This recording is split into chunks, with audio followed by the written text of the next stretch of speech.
international show so far. So I want to talk about something I haven't talked about before, and that's to give you a glimpse behind the curtain of the Golden Globes. Right? And thank you. I last hosted the Golden Globes in 2020. It was the 5th time over a 10-year period, and I liked them more and more, and the last one was my favourite, because the world changed in that 10 years. You know, like the first time I hosted them in like 2010, the press of America, they hated me. Right? Who is this annoying Brit insulting the most important people on the planet? By the last time I hosted, they were like, yeah, go on, fuck them. Fuck them, right? Because ordinary people had got sick and tired of being lectured by these multi-millionaire, nothing wrong with that, these liberal elite entertainers telling them how to vote and how to recycle, when everyone knew they were getting free jet rides to Pedo Island. So it really hit the zeitgeist. But it was always the same deal. Whenever they said, do you want to host? I said, yeah, I'll host. I said, but I'm going to write all my own jokes, which was unheard of, apparently. I said, I'm going to write all my own jokes, and I'm not going to rehearse, so you can't hear the jokes beforehand, and you can't cancel any. And they let me do that. I did have to show a lawyer the jokes about an hour before to make sure I hadn't broken any laws, and I never had, because I know the law. Sometimes the lawyer would go, are you sure you want to say that? Right? And I go, is it legal? They go, yep, technically. I go, let's do it. Right? I've never had a joke stopped by the Golden Globes. That says something about them, to be fair, right? So, anyway, thank you. This last time, they said, oh, you've got to see the lawyer the day before now. I went, OK, great. So I was driven to the Beverly Hills Centre, and they're all setting up, right? And the photos of the A-listers are all in their chairs. I go, oh, there's Brad, there's Liz. And they went, good. I went, oh, great. I went, yeah. And then the head lawyer, he was about 60 years old. He had, like, white hair. He went, oh, yes, there was one thing. Now, I did this joke. I don't know if you remember. It went, the world got to see James Corden as a fat pussy. He was also in the movie Cats, but no one saw that. And it goes on, at one point I go, but Dame Judi Dench said it was the role she was born to play, because she loves nothing better than plonking herself down on the carpet, lifting her back leg, and licking her own minge. Right? So, this lawyer went, he said, this is all true, by the way. He went, when you say James Corden is a fat pussy, that's just referring to his role in Cats, right? I went, yeah. Yeah, definitely. Nah. And he went, OK, great. I thought, this is easy. I wanted to go, call yourself a lawyer, right? And that was it. And I went, have a great show. And I left. And as I was leaving, I saw one of the other lawyers lean in and show this head lawyer his iPhone. And the head lawyer went, oh, yeah. He went, oh, sorry, Ricky, can you come back a minute? Right, so I'm there. I went, yeah. So he had the phone there. They'd looked up the word minge. I thought I'd gotten away with it, right? So it's now like I'm getting told off. And the head lawyer said, now, it says here that the word minge is a derogatory term for female genitalia. I went, well, yeah, it's a slang word for vagina in England. You don't even use it here, do you? He went, no, we don't, but we got around the world, and with due diligence, now we know it's derogatory, we'll have to bleep that word live. I went, don't bleep the word, like, because people at home won't know what I've said. It'll ruin the... I said, it's literally the punchline. He said, if it's derogatory, I have to... I said, well, what word could I use that you wouldn't bleep? And he went, well, you could say vagina. I went, I'm not saying vagina, right? Anything funny about it. It's so clinical. I was thinking, Judi Dench at home going, why is he talking about my actual vagina, right? I said, minge isn't like that. It's like, it's not so specific, because vagina's so... Where's your vagina? There, right? Where's your minge? There. It's like... Then one of the younger lawyers went, what about box? I went, I'm not fucking saying box, mate, right? So imagine looking at her own box, right? I said, minge is perfect. I said, people won't know what... If they're American, they won't know it. I said, it's not offensive. It's like... I said, kids use the word in England. Right? They weren't having it. So I said, what about flange? Right? So they looked up the word flange, right? And he went, well, that'd just be confusing, because in America, a flange is a part of a sink unit. I went, oh, well, I said, please let me say minge and don't bleep it. I was really rooting for minge, right? It was like 12 Angry Men. I go, no one's leaving till I can say minge, right? after about 10 minutes, I wore them down. Whatever they said, "Oh, that won't work." So I was going, "Please," I said, "I'll write them. You won't get any complaints and all this sort of." And eventually, the head lawyer went, "Okay, you can say minge." I went, "And you won't bleep it?" He went, "No, we won't bleep it." I went, "You promise?" He went, "Yes." And I left. I knew they would. And they fucking did, right? So, when I said minge, I pointed.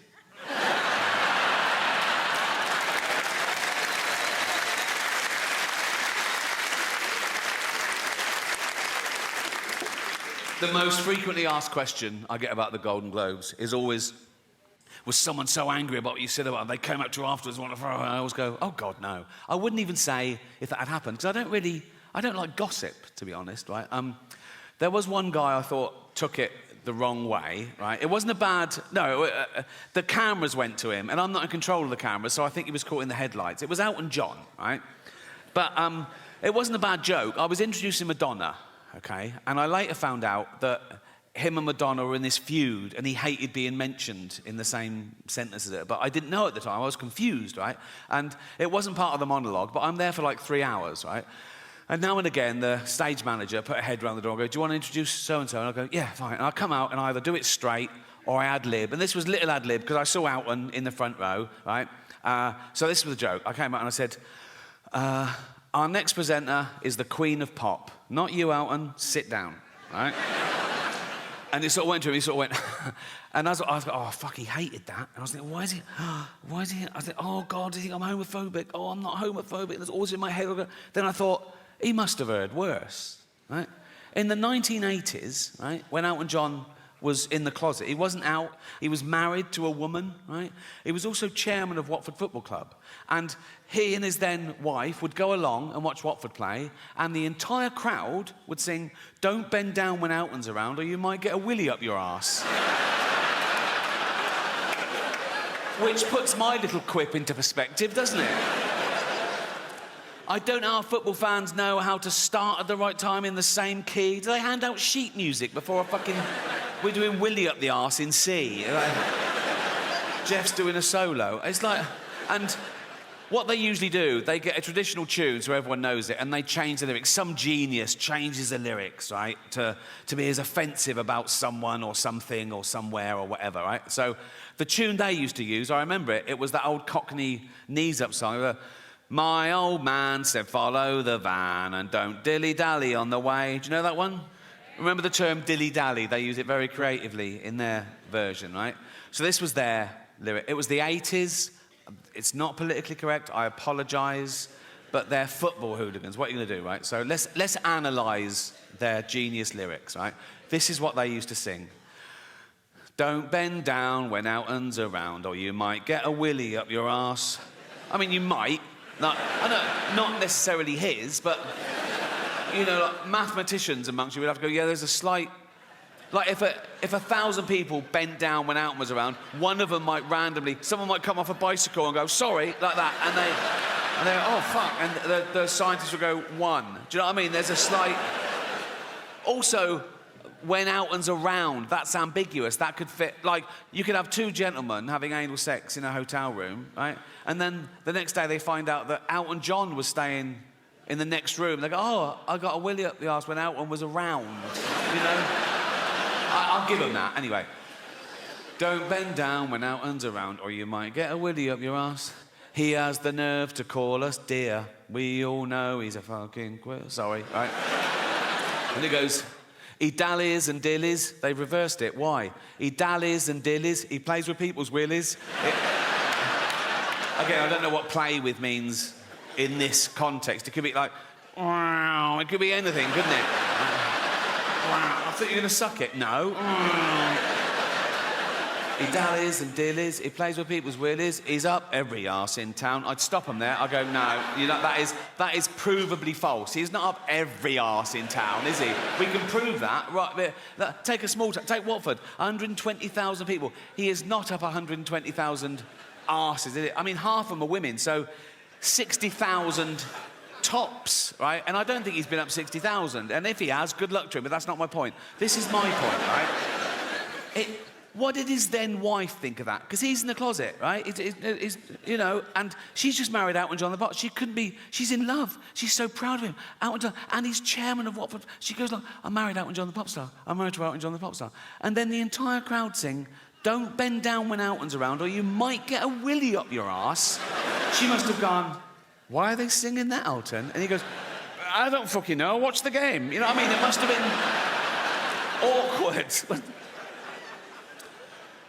Well, that's nearly it for me, but I've just, I said earlier, I've never had a joke stopped by the Golden Globes, and that is absolutely true, but I've just remembered a joke that I stopped myself, because I bottled it a bit, and I think I was being overcautious. I want to share it with you, right? So, I got the chance to introduce Jason Momoa. Do you know who Jason Momoa is? Yeah, right? So I thought the meta joke would be to show my hypocrisy and my cowardice. Like, I'm okay to slag off actors, who's scared of actors, but when it comes to a big dude, right, I'm not so brave. So I was going to go, I've got nothing bad to say about our next presenter, because he's got a cock like a baby's arm, right?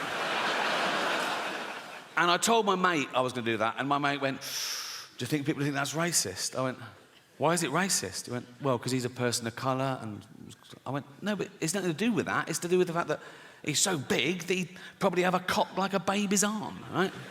So I didn't do it. And I had a great follow-up as well. I'll tell you the whole thing. This is the whole thing. This is what I was going to do, right? Right. So I'll go out and go, I've got nothing bad to say about our next presenter because he's got a cock like a baby's arm. Unlike Peter Dinklage, who's got an arm like a baby's cock.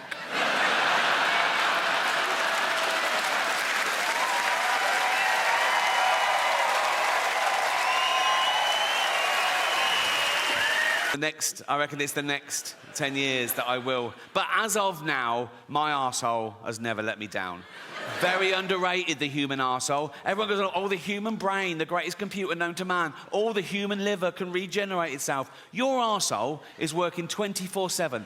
Even when you're asleep, it's like that. You're not coming out. You're not coming out. You're not coming out. Nope. You're not coming out. And you're not coming in.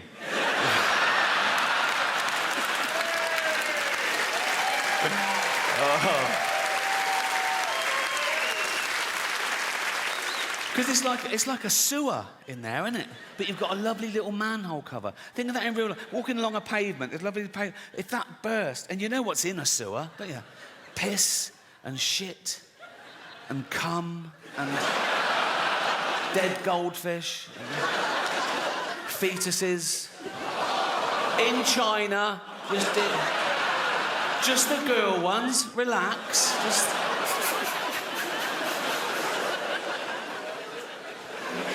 I'm at that age now as well, because I'm in entertainment. People say, oh, you can have a facelift. I go, no. Have you seen facelifts? They're still just that. Like that. You know what I mean? You go to the doctor, and the doctor goes, do you want to look old or Chinese? You know, it's like, nothing wrong with looking Chinese if you're Chinese. If you're not Chinese, it's a bit weird. It's offensive. Why is that allowed? You're not allowed to black up. Why can you do that? Maybe there are terms and conditions to make sure you're never that racist. Like the doctor goes, right, we've done the eyes, but never leave the house in a little lampshade, because...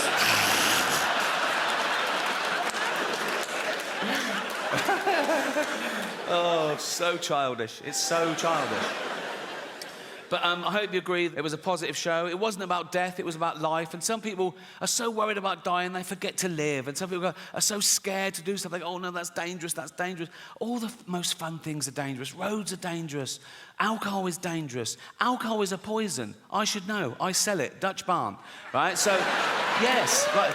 Alcohol gives you brain disease, liver disease, kidney disease, heart disease, mental illness, but it does loosen you up at parties. So... Think of all the babies born through alcohol, yeah. Many of them deformed if the mother carried on drinking. But the good thing about being born deformed is, you... Hear me out. The good thing about being born deformed is you can start drinking at a much younger age and no one gives you... Do you know what I mean? You see a normal kid drinking, you go, you little bastard. You see a deformed kid drinking, you go, yeah, go on. You know what I mean? You know what I mean. You're 8 or 9, you've had 27 painful operations, you've met Ollie Murs, have a drink, you know. Well, as you can see, I've run out of quality material.